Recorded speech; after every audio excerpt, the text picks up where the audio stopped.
Hello and welcome to this week's Old School Q&A livestream. I'm your host Mod Gambit, and joining me on the couch this week are Mod Sween. Hello. Mod Bruno. Hey. Mod Oasis. Hello. And on the end there we've got a new face, Mod Bolton.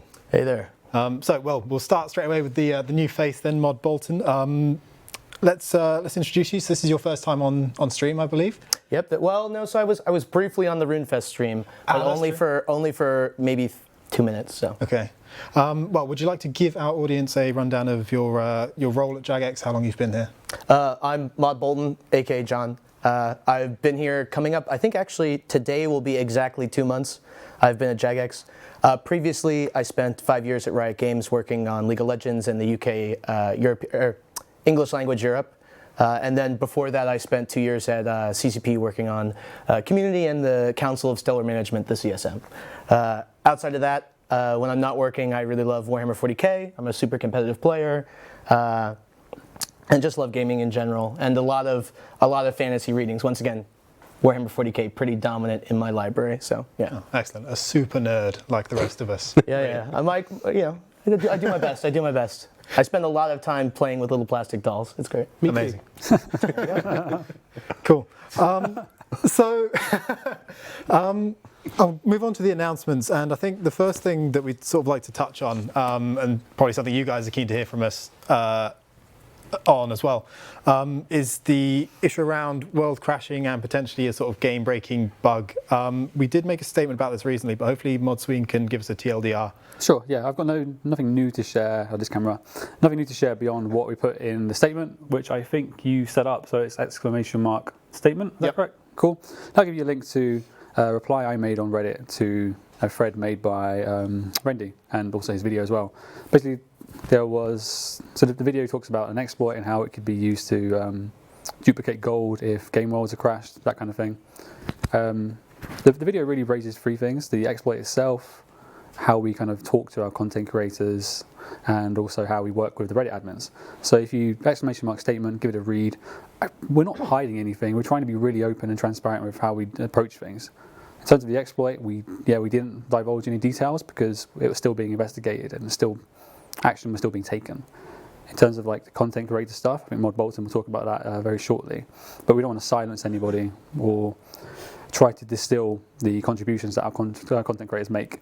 And with the Reddit admins, we don't press them to do anything on behalf of us. They acted independently, so I've managed to speak to them today, and their intention was good. It was no malice whatsoever. They wanted to stop details of a dupe being shared to kind of limit any abuse, because they, like us, and presumably you, think it's not great if people spend their time trying to dupe gold and ruin the economy, which everyone is very scared of doing. So nothing new to share beyond what's in the statement, so ! Statement. And I think Mod Bolton wanted to take the time to talk about how we work with content creators. The video talks about NDAs and using them maliciously against our content creators, but that's not the case at all. So I'll hand over to Mod Bolton if he wants to talk a bit more about that. Yeah, sure, I can talk about that a little bit. So I didn't actually list my role earlier. I'm the new head of influencer. So joined Jagex 2 months ago, and in that 2 months, I've been really working on trying to set up the foundations of a really strong organic creator support system. So the people who already do a lot of work to create all the amazing content that you love for Old School and RuneScape, they're already in Discords with us, but I want to roll out a more supportive program that's going to give them a lot more advanced information so that they can prepare their content in advance, so that they don't, for instance, have to burn the midnight oil trying to race to get a video out after we post a blog. Or talk about feedback, about changes, how we could make content production easier, things that could make their lives easier, to allow them to produce the content that you love.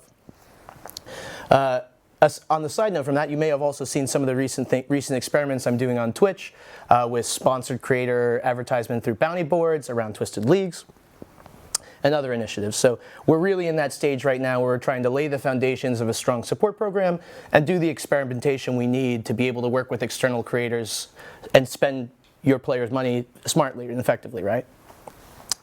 To grow the game and help improve the ecosystem. So to that end, we have a current ongoing Discord for both RuneScape and Old School RuneScape.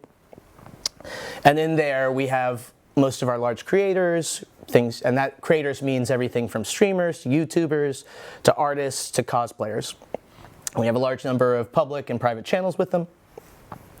And we're trying to build that space out to be somewhere that creators can have an open Discord both with each other and with Jagex in a way that's safe and secure for them to have an open discussion. It came to our attention a couple days ago that a creator had shared a potential exploit that they were very concerned about in the chat. And then we saw externally other creators read that message, talked about it on stream, something that is against the sort of guidelines of the channel. We don't want things that are said in the channel being leaked out without the person knowing that what they're saying is going to be shared. Started to leak out with incorrect information, incorrect interpretations of what had been said in the chat by Jagex or creators. And so we wanted to make sure that all the creators in the channel, other than the person who had posted the original issue, knew that it was not okay to talk about these sorts of things for a myriad of reasons. One, we need to be building a space where you can talk openly without being worried that what you say is going to immediately be screenshotted and blasted around. We want to build a space where a creator can talk about, hey, I'm working on this upcoming piece of content for a video, I need some help, or potentially even source other creators for potential help on the video. We don't want that person to be worried, oh, is my video idea going to get stolen and they're going to push it before I can push my video. These are the sorts of things we want to prevent.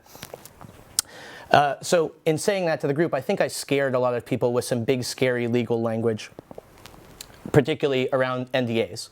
So if we want to have a secure channel where people aren't just screenshotting or telling secondhand what anyone is saying, and we want to have a space where things that are told in confidence are either held in confidence until the right time to release them, or a space where it looks like this case, people understand that when somebody comes in with outside information to share to the group, that doesn't immediately become everyone's information, right? That is still the information of the original person. So in this instance of NDAs and exploits and comments in the chat, actually the person making the original comment was the singular only person who would never have been impacted by the NDA because they brought that information in with them. That was their information to disclose to the chat. There's no way that because that information was not gleaned from the group chat, doesn't come from there, it would not apply to any NDA we would sign with any creators. And beyond that, I think there's something important to discuss, which is ultimately, if creators are ever trying to get on our good side or just telling us what we want to hear or being inauthentic in any way, that destroys the vast majority of value that creators provide to us, both in being an authentic voice to the community, to the existing community, an authentic voice to people who don't play these games, right? You know, we want them to be ambassadors of Old School and of RuneScape to the community, and we need them to be authentic ambassadors. And also, oftentimes, the information that creators provide us is from people who know the content better than the people, you know the content super deeply, are experts in their field, and they're going to be able to be ahead of this before anyone else. So we want to make sure that people feel that they can share that effectively with us and safely with us in that channel. I think also people were worried about punishments or anything like that. There is no existing signed NDAs in those channels as it stands now. As we roll out a creator program, a support program that provides a lot more benefits and provides a lot more information and a lot more interaction, we will be asking people to sign the NDA, but that NDA will be, the requirements of it will be disclosed to the player base. As we move towards that, we want to make sure that this is a tool to protect against malicious behavior. You know, this is not something for us to try to squash speech. This is not something for us to try and restrict what creators are saying. This is something for us to make sure that when a mod speaks in that chat or another creator speaks in that chat, that they can speak authentically and not worried about the individual wording of every single one of their words and can have a real constructive conversation rather than that being viewed as almost a public-facing space. I'm open to more questions and concerns. One of the things that I'm doing, because I'm so new and I'm trying to better understand the space and do more plans for 2020, I'd love to hear feedback and love to hear concerns. People ask questions. I think that we're building towards a space where where Jagex and creators kind of a relationship of mutual respect. We both treat each other as functional businesses that have real, both personal and business needs, and that creators have a value proposition that Jagex is super engaged in and wants to support, and that Jagex can simultaneously provide real value to those creators in ways that are very difficult for them to provide as independent contractors that don't really have the kind of stability that traditional employment provides. So, like I said, always open to questions, always open to feedback, always open to messages from both the player base and creators. Cool. So before you leave us, so you don't have a Twitter account, but on Reddit you are Jagex Bolton. Yeah. So if you do have questions and you want to give feedback to Mod Bolton, then Jagex Bolton on Reddit, is that the best place to reach you? Yeah, that'd probably be right. I would love to take. I would love to take questions from the chat, but I think our chat box is broken right now. Hey, tech issues here. Yeah, so I think we're gonna get some fixes on that. But yeah, reach out, Jagex Bolton on Reddit. If you guys have any comments, there's an ongoing thread, or you can just DM me as well. Awesome.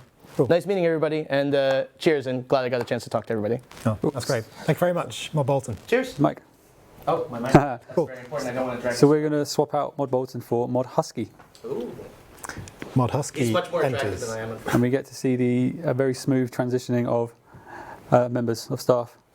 So on the topic of giving feedback and asking questions, I've spent a lot of the day replying to other questions that popped up in the thread I posted my statement in. I'll probably spend as much time as I need to across the rest of the week doing so. So if you have any questions, keep posting them and I'll keep answering. But do take a read of what's been asked already, just to kind of avoid any duplication. All right, so welcome Mod Husky to the sofa. I think I also forgot to introduce Mod Tide on the chat as well. Apologies for that, Mod Tide. If you have any questions, Mod Shed. And Mod Shed, of course, our wonderful, lovely producer. If you have any questions, pop them into the chat at Old School RS. Mod Tide will collect them and send them to my iPad so I can read them out at the end. I'll crack on with the announcements and sort of other news that's going on at the moment. So we recently closed the Game Improvements poll, which I would describe as pretty successful. 42,000 of you voted on that, and 36 out of the 38 questions passed. And what was really nice to see was some really high skip votes on certain questions. Now that sounds odd, but we had some things in there like changes to the maiden mechanics from Theatre of Blood, which we know maybe less than 5% of players actually engage with. And to see a lot of people going, well, actually, I don't know that content very well, I'm not going to vote either way, was, well, quite nice. It reflects maybe that people are thinking about the questions, which is good to see. So thank you for that, guys. It's either thinking about the questions or just complete ambivalence towards them. Right.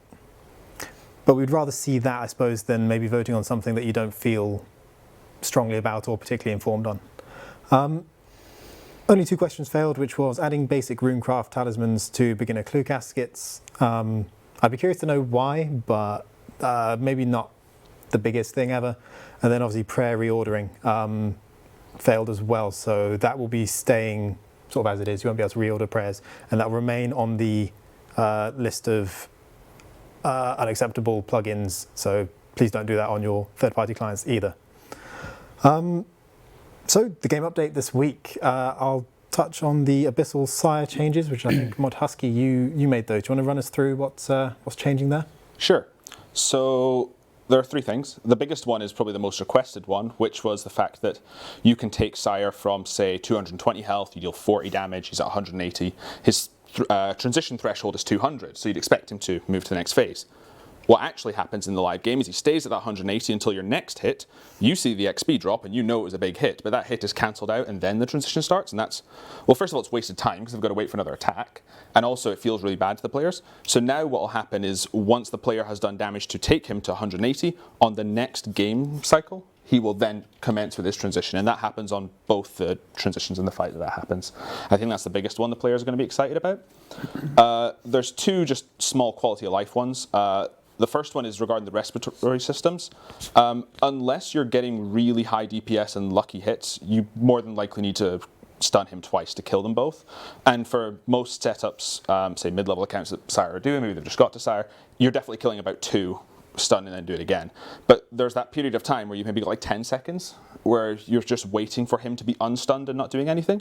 Well, now you can re-stun him. The stun chance remains the same as the game where it's 25% for the first one, I think Shadow Rush, and then 50% for burst, 75% for blitz, and 100% for barrage. That stays the same, but essentially you'll be able to re-stun him and just do your 2, stun, move on. And the final one is probably, it doesn't actually speed up the fight at all. It's just there for people if they want that convenience. Right now you need to hit him with like an attack, and then you can stun him. Now if you open the fight with a stun, it's still going to be slower because when you hit him with like a range attack and then stun, it interrupts the animation. But if you open with the Shadow Barrage or whatever, it will stun him at the end of his wake-up sequence, which might be nice for players who just want to do the stun, then get into position at the far back vents. Maybe they want to do that, and they can use that time to get in for that. It's just a quality of life thing, and that wake-up with a stun is the same percentages for the spells, which I've previously described for stunning the Sire that exist in the game. Great. Well, thank you very much for those. I know players have been calling out for Sire improvements for a while, so it's nice to be able to deliver them. Yeah, I know we previously said that we couldn't do it, but there have been a lot of engine features which have been given to us devs, which make that a lot easier than the whole rewrite that we previously said.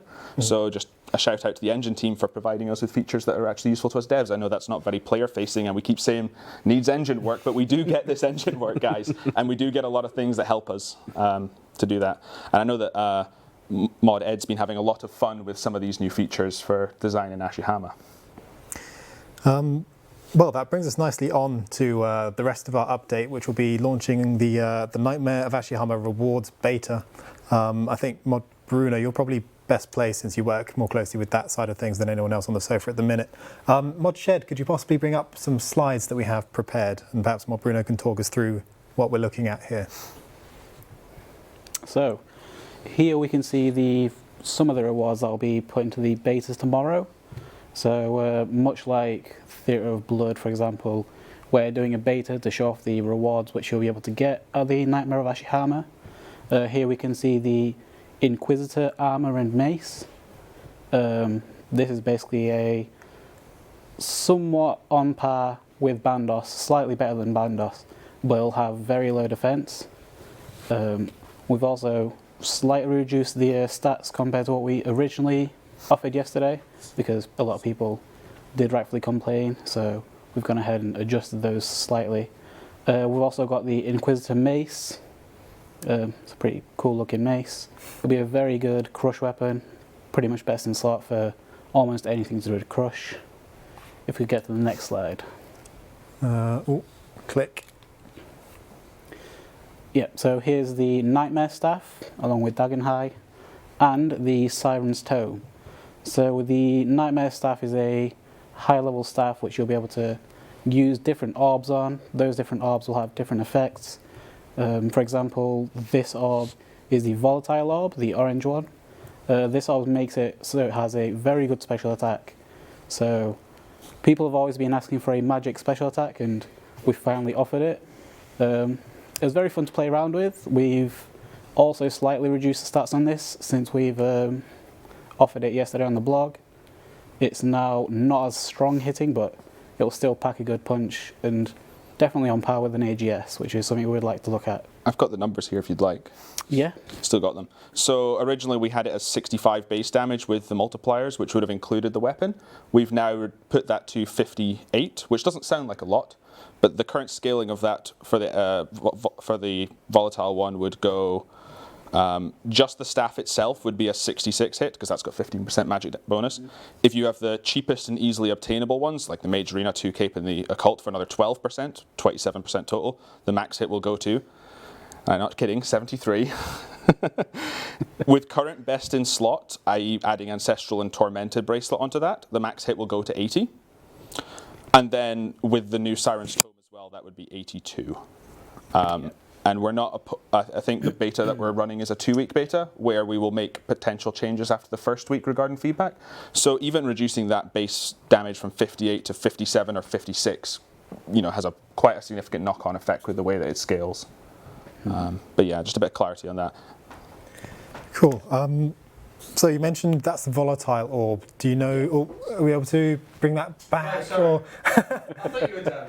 We're that's not okay. done yet.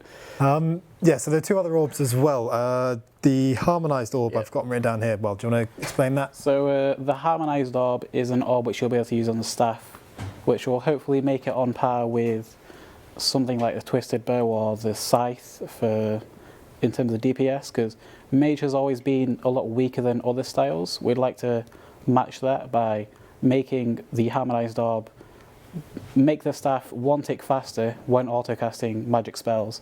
So that alone will make it a much bigger DPS boost. And along with that, we've also got another orb called the Eldritch Orb. This orb's quite interesting. It's pretty much an ancient mace as a staff. So the special attack for the Eldritch Nightmare Staff will be, in terms of damage, it won't be that big, but you'll be able to regain 50% of the damage you've dealt in prayer points. So if you deal a 50, you'll get back a 25 prayer points as like something which will probably lengthen your trips in terms of bossing or like just general PVM, which is quite useful. And we updated the blog with that one for its base damage to be 44, I think, instead of 50 or something. What it is? 45, if I'm not mistaken. I might have got the number wrong. If it is 44, which I've got here, then the max hit with the Siren's Tome would be 62, and with the staff itself would be 50. Okay. Yeah. Also onto the Siren's Tome, that was a big one that we've changed quite a bit. There was a lot of player feedback that was much stronger than anything that exists in the game, and maybe unreasonably so. So its magic damage in the beta will be 4%, which is, it's the equivalent in damage of 2 ancestral pieces. But it's also going to have -10 to crush defense, stab defense, slash defense, and range defense. So you're actually going to be easier to hit if you have this as the trade-off, as opposed to just having flat 0. All right. One extra effect of the Eldritch Orb is that you can also overheal essentially your prayer, right?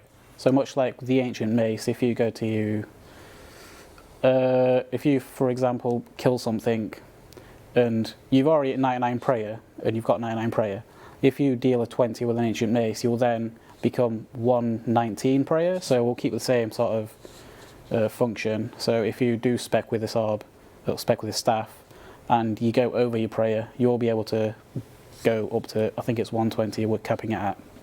Cool. I know we had a lot of internal discussions about this because the people have said don't make it affect the dummy in the player on house, which we're open to because we know how powerful that would be. Yeah. But we have had this discussion about, should we make it so the Ancient Mace can't work in your player on house as well, right? Because it is basically a free item from doing a quest and it gets the same effect. And is it that wrong if a staff of this power does that when the Ancient Mace does? So I guess it's just a question to the community.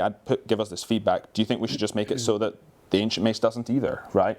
You know, if we're thinking it's too powerful for the staff, is it also too powerful for this mace? Yeah, one of the things we'll be looking for your feedback on. So yeah, make sure to hop into the beta as of tomorrow morning. The Nightmare itself won't be in there, and obviously that's where the rewards will come from once the Nightmare of Ashihama is released. But for the beta, you'll have tournament chests, like a typical tournament world like we've done in the past, and all the equipment will be in there for you to try out on any content in Old School. I think, are we still excluding things like the Inferno? Yeah. So other than that. Right, I'll move on to our questions then. We've got a few about the Nightmare of Ashihama. So we put a poll blog out on Monday with those items described in it. !Nightmare should take you to that poll blog. It's got the updated details of those pieces of equipment if you want to check them out. So the first question I have from one of the players is quite, well, they ask, why is the Nightmare of Ashihama receiving this many unique rewards? And they compare it to something like Corp, where you've only really got 3. Well, how do we feel about this? I'd say it's definitely a much bigger boss, harder boss, interesting boss than Corp. So that's one reason. I don't think it's that many rewards, since it is an armor set and 3 weapons. Well, technically the staff is 4 weapons, but it still counts as 1, I'd say. There's also the element of we're polling this, right? And some of them could fail. And I think we'd rather give, if a lot of rewards pass and the players think that, then yes, it will be a boss with a lot more rewards, which means that hopefully we can be a lot less generous with its regular drop table if it's got a lot of powerful rewards to do it. But it could just be that 2 or 3 of these fail, and then we've got and still got enough rewards to do it without repolling. And I think big props to you, the community. This is nowhere close to the number of rewards that we got. I'm pretty sure Acorn skimmed thousands of suggestions and put them into categories, and we had like an hour and a half, 2 hour long meeting going through what had been selected as the best viable ones from that, based on what we were kind of looking for from this boss, which was primarily magic focused, as I think from the rewards can see. We knew we wanted, it would make sense, hags are magical creatures in lore and most other places. We know that magic is in a kind of sore spot compared to melee and ranged, and that it just typically doesn't compete in DPS unless it's AoE like Barrage. So what can we do to help that? And hopefully some of the spec weapons will have interesting implications in other areas of the game, like Makes PvP. sense. On the topic of weapon niches and equipment niches in general, our next question is with the with the whips, bludgeon, rapier, lance, blade of Seldor, cudgel, and soon the Inquisitor's mace. It feels like the offerings for melee weapons are very typically 4-tick special attack weapons or PvP finishers. How do you feel about introducing viable 5 to 7-tick weapons like longswords, battle axes, hammers, and spears? They just aren't really viable because, sure, if you hit a 100, that's really cool. You just hit like a 100, even though that's a very high amount. But if you're killing something with 60 HP, that extra 40 damage doesn't do anything. So you're basically wasting your damage on something which doesn't need it. We've got things like the Elder Maul. It's a very high-hitting weapon, but it's also very slow. Because of it being very slow, it also means you get less hits a minute, which would obviously also mean less DPS, and that's why it doesn't really work out very well, because of how much you overhit. Yeah, I mean, the Elder Maul would be a significantly better weapon if it had exactly the same damage per second on paper against, say, for example, a 0 defense creature with 1,000,000 health, right? Yeah. But it would be significantly better if it spread that out over 1 or 2 tick intervals. Probably 2 tick would be optimal because you can't move at 1 tick. I think a lot of people are seeing that with the Knives and Twisted League. Great on paper, but if you move, then it's lost. But it would be significantly better because you don't have to wait that whole 8 cycles for your other attack, which could be a miss, to kill something on 10 hit points. That it doesn't matter if you had a max hit of 70 or 80, right? Yeah, free. That's why it's really hard for us to balance that. And the precedent's almost been set with melee and a lot of things that 4-tick is a nice sweet spot, at least from a player's perspective. It gives you a chance to get your hit in and then deal with any mechanics in the boss. 3-tick or 2-tick, I think people notice this when they do blowpipe, it gets hard to sort of maneuver around, especially if you're in melee. You kind of get away with that in range. And 5-tick, we just find it really hard to balance. Even just making it the same DPS as if it was 4-tick in better numbers, it just wouldn't be as good. And if it was too good, like say the Twisted Bow, then perhaps it's just too powerful an item to exist. Yeah. Like we've got the God Swords. God Swords are really good items, but they are too slow, so no one really uses them aside from their special attack. But if you look at the stats of a God Sword, you can easily hit 50s and 60s with them, like without the special attacks. Yeah. Also, I think another implication from that is in PvP, like the maximum health a player can have is 99. So at what value do you start hitting with a 5 or 6-tick weapon that its DPS is on par? And if hitting 80 isn't that far-fetched with a 5 or 6-tick weapon, so let's say 6 ticks, people want to go to that extreme, right? If that was quite a regular thing, and it may be 90, you get to that point where PvP just becomes a bit, it's fine to keep that with special attacks, or for, Elder Maul or something like that, is like as much as 8-tick. I think it's 8-tick, is that right? 7? Around there, yeah. Something like that. I can't remember what its exact is, but it suddenly gets a bit ridiculous if that's a main hand weapon. Okay. The Arcane Sigil and Shield is currently falling in value due to the Siren's Tome suggestion from the poll blog. Do you have any plans to adjust the design in response? Yeah, I said earlier we've reduced it to 4% magic damage, which was significantly helped that problem, as well as emphasizing the downsides of it by giving it a bit more negative defensive stats. I'm not going to say it's not going to be better than the Arcane. I was speaking to a lot of people on Twitter about this yesterday. I think if we made it worse than the Arcane, people would just say, oh, it's dead content, it's worth nothing, I'm just going to use my Arcane, right? And it feels like something of this nature, like a group boss that is equivalent to Corp and all this, it makes sense that it could have a better version come from that. And the Arcane I still think will be useful. Not everyone can afford an Ellie, and sometimes there is that nice middle ground between wanting the pretty high mage accuracy of the arcane and having, I think it's like 50s-ish average defense. I think it's 70 crush or something like that. That's a lot of defense for the Inferno, which, speedrunners and people who pray flick, sure, it's not going to make a difference. But, people who are getting into it, that arcane is still going to be a pretty solid, useful item, I feel.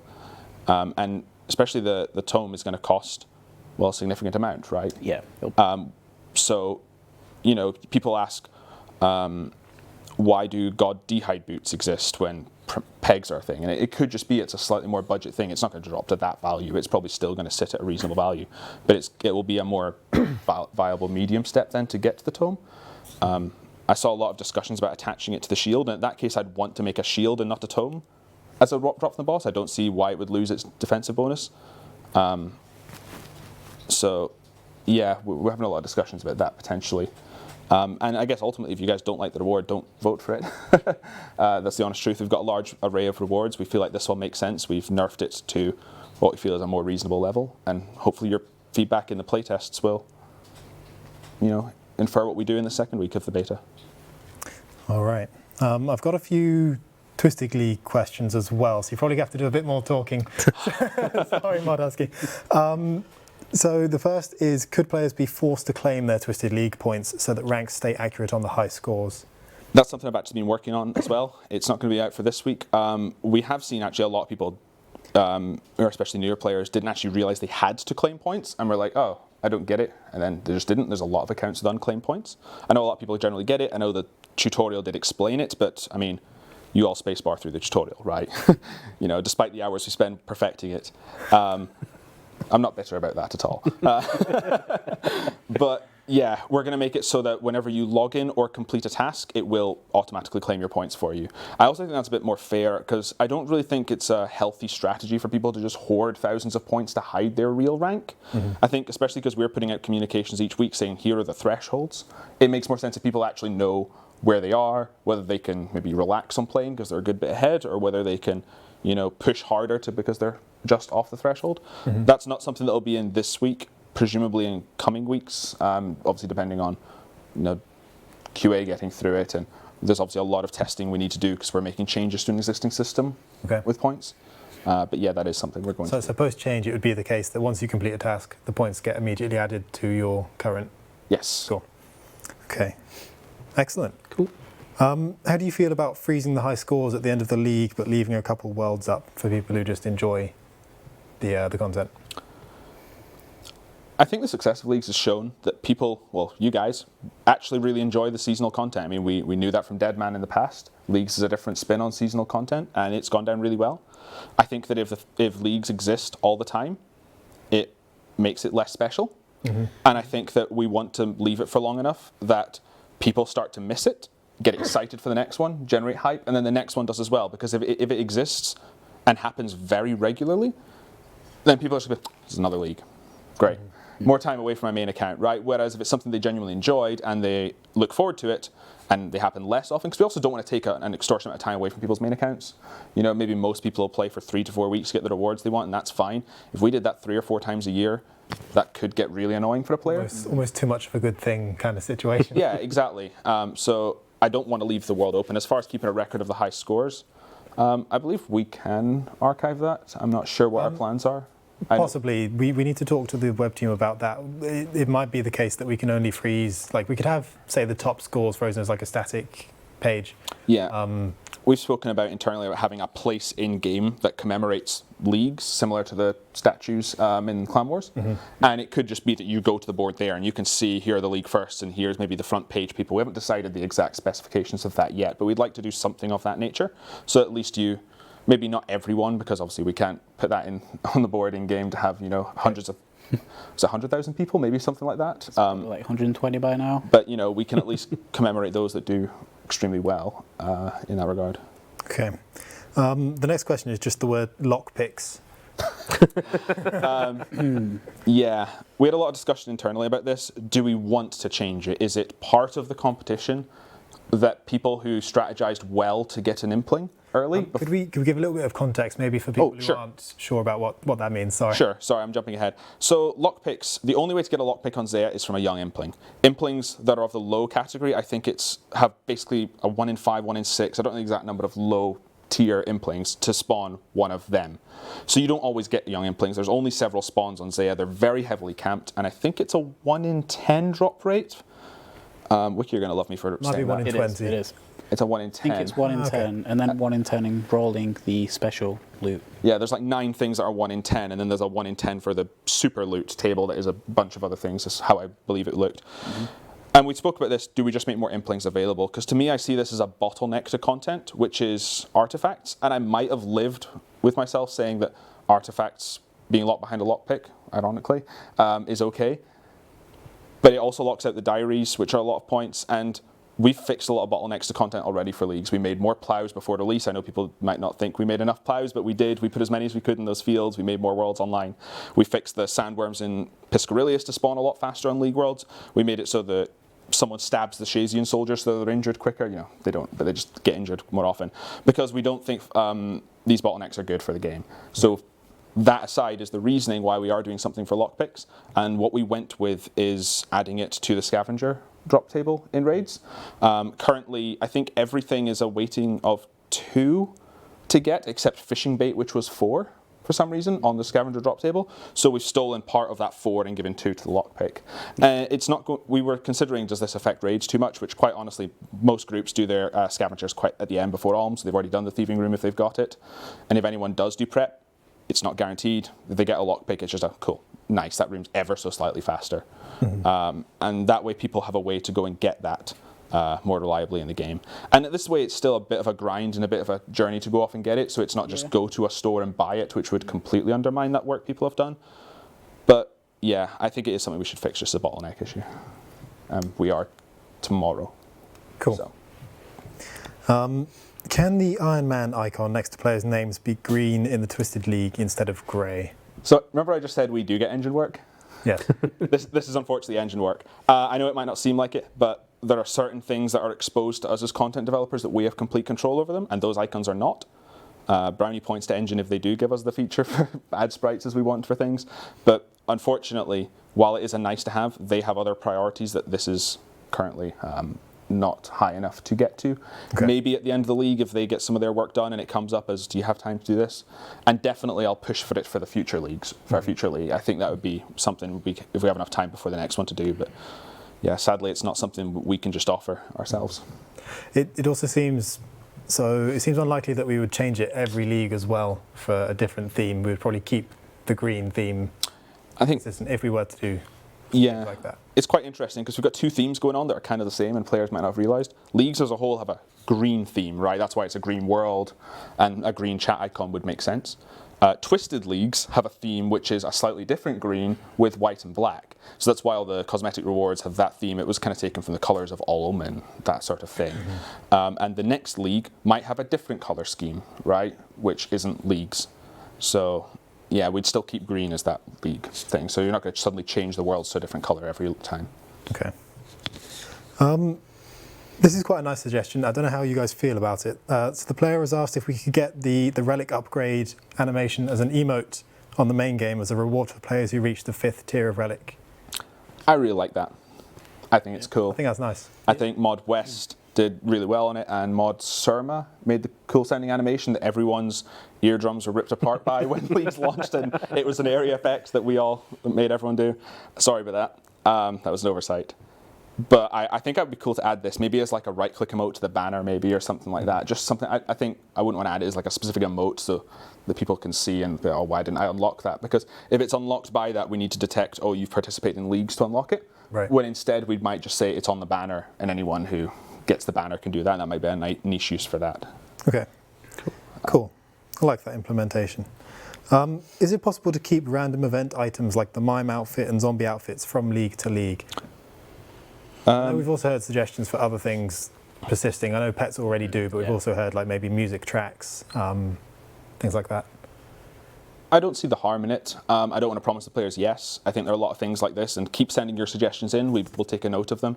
I believe we have full control over which part of the profile we keep and which ones we don't. And if players want it, sure. I don't see why not. This seems fairly harmless. It's just a cosmetic item that's not actually going to impact your progress in the league. It would mean you get random event, not random event items faster. Ah, that's true. Like, Might be a very Like if you do niche the Droll advantage. Demon, instead of having 3 pieces, you'd get instantly the reward rather than the 3 pieces of the Droll Demon. we can talk about that later, but I guess the premise stands in that if there are things that you think should be kept league to league and they're fairly harmless to keep, sure, we can consider them and maybe not promise them, but yeah, we can look at it. Okay. Can multiple Saradomin and Zamarakian wizards spawn for spawn at once for players doing their clues? First of all, I'd like to apologise to you two. I appear to be doing a lot of the talking on this because it's stuff I've done. Yes. So I mentioned last week people getting triggered at the fact that every time they see the word magnified in clues, which isn't a wizard. Everyone's also getting triggered at the fact that you get some guy who's got 40 ranged and a bow and he's shooting the wizard and everyone's like, lure him up the stairs, and the guy isn't understanding. Yes, this is a bottleneck that we are absolutely addressing. That should be in the game tomorrow. Yep, tomorrow. And it'll affect all worlds as well, because there's no reason for this to be League. I think in the in-game worlds, because there's so many worlds and there's so many possible hard clues, you just never see it and run into an issue, right? Yeah. But yeah, you'll be able to spawn multiple Saradomin wizards, or Zamorak wizards, should a League ever require you to do it. It'll have a hint arrow above your one, and it will try to spawn somewhere that another one's not standing on top of if it can. If it can't, then well, you'll just see the hint arrow and you'll have to right click and find it. Props to the players who did find out that if you drag your wizard 5 tiles away from the coordinate you're trying to dig, that's the radius it's looking at for the other one, and that's respawning it. So I'm glad to see the community work together to share that information, and trying to understand like we're all in this together. So minor quality of life and slight buff to Treasure Seeker, but I don't think anyone picked the Treasure Seeker relic saying, I'm picking it despite the fact I'm going to be fighting for wizards. I think that's a fair, just quality of life thing to have. Cool. Thank you for that. I'm going to move on from the Twisted Leagues questions. I realise we've only got about 10 minutes left on the stream. But let's give these other guys a chance to talk as well. Yeah, I'll be quiet. Hour without chat. Cool. So our next question is, will you guys ever think about changing the levels required for certain gear? So this is about balancing the tiers that certain items sit at. The player gives the example of the T-bow, which they feel like is overpowered for the 75 ranged requirement that it has. What do you guys feel about this? Yeah, at some point maybe. Okay. Much like we'd also like to do a death rework, maybe at some point. I guess I will chime in and say, we've actually been having discussions about this gambit and trying to see, yes, that is something the team would like to do, specifically making things like the Scythe and T-bow 85-ish, I believe, and maybe some of the other ones like Rapier and 80. And if we were to go and do that, we would potentially adjust the Ashihama rewards to match, because this has come up recently in discussions because people are saying, tier 75 again, Jagex. And some people are rightly so saying that yes, a lot of these rewards are more powerful than tier 75. So this is something we would actively like to do, and we're going to try and have these discussions as a team first, and potentially speak to you guys as a player before Ashihama comes out, hopefully. That's the plans, at least. It depends what our internal discussions are regarding that, but I'd definitely like to try and push for that. Yeah, I think that would be good. It's an interesting point that you make about the 75 thing, because that's sort of the highest that it goes. Until we have this discussion about rebalancing rewards that are already at that stage, we don't feel necessarily like we should be making tier 80 weapons, because that then feels like power creep. Even if it's not, and it would end up being weaker than something that already exists, it feels weird that it would then be above something that's tier 75, right? Absolutely. We see that Nightmare Staff, I believe it's called, as a tier 80 weapon, right? It reasonably is with those orbs. But we can't just say it's a tier 80 weapon when Twisted Bow is sitting at 75 still. But if Twisted Bow is 85 and we say it's a tier 80 staff, potentially a tier 85 staff, but depending on where we feel that balancing is and speaking to the players, we need to do that step first before we're adjusting our new There just rewards. comes a point where it doesn't make sense to be able to deal that much damage with only 75 as a requirement.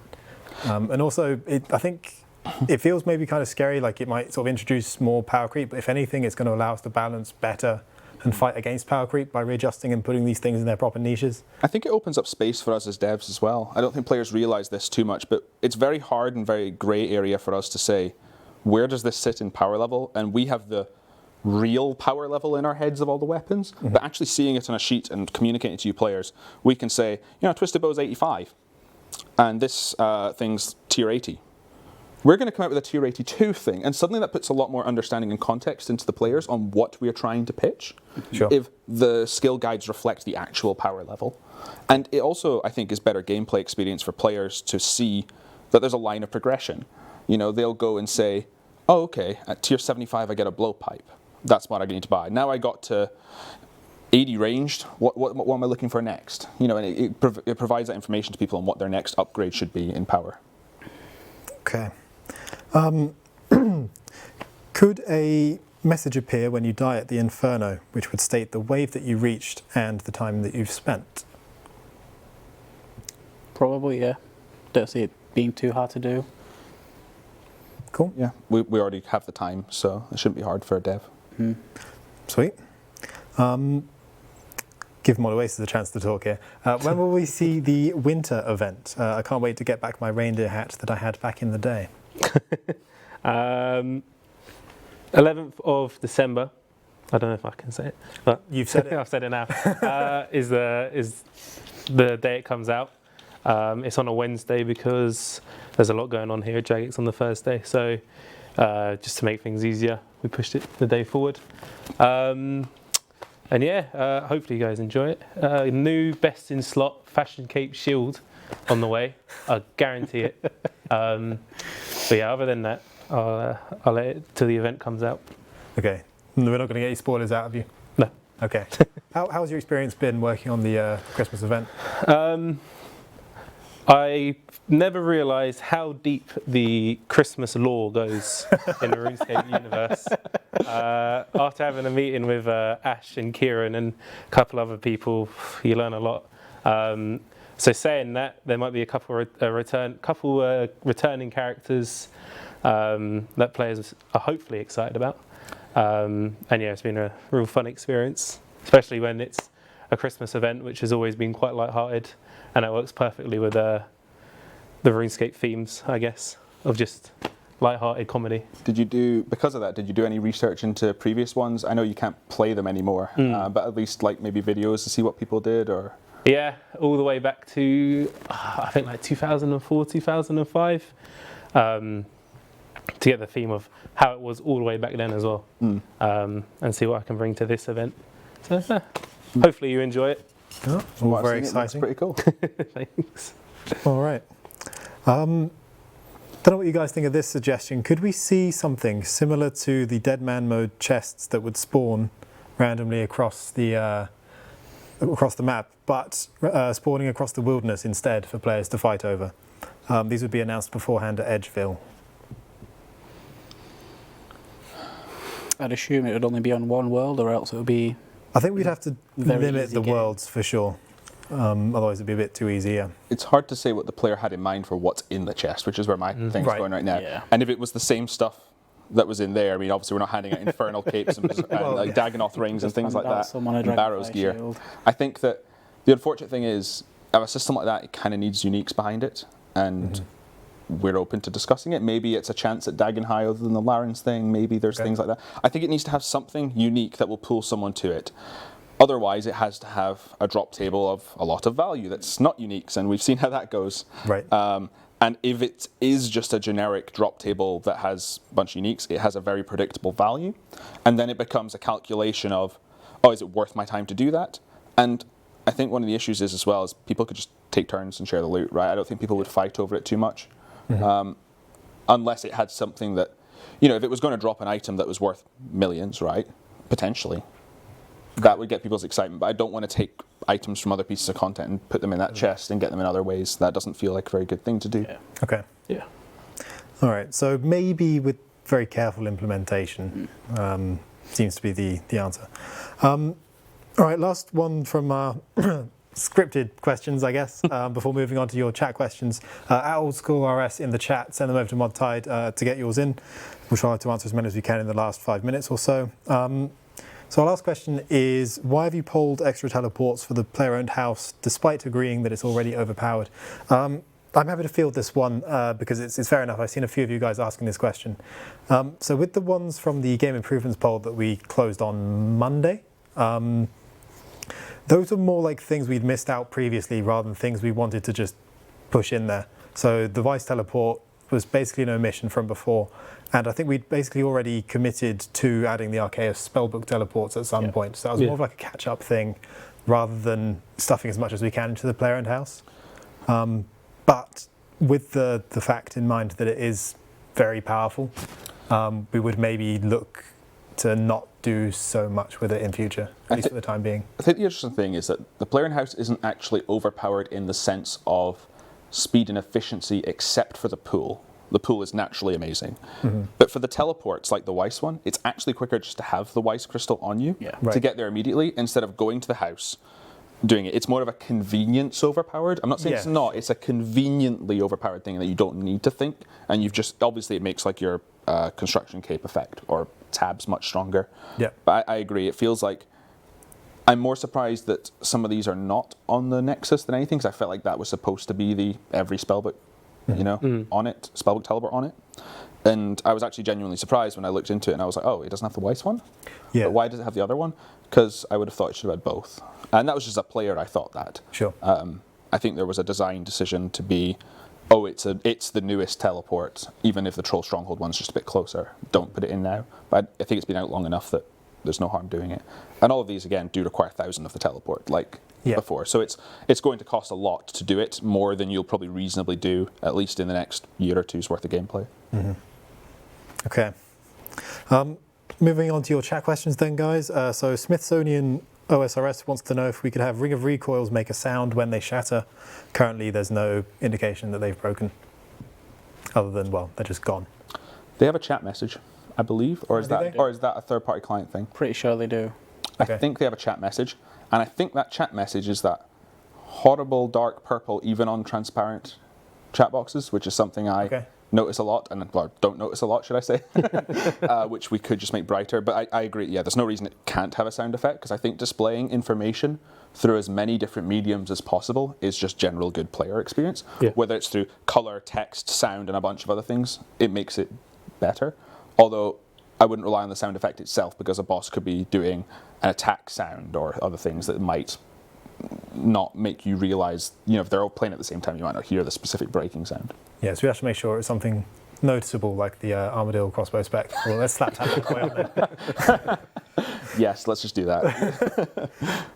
Silver Lugia says, it's stated that you can store the Twisted League trophy in the player-owned house. Where were you suggesting it be stored? Would this be in the wardrobes, or could it have its own display somewhere?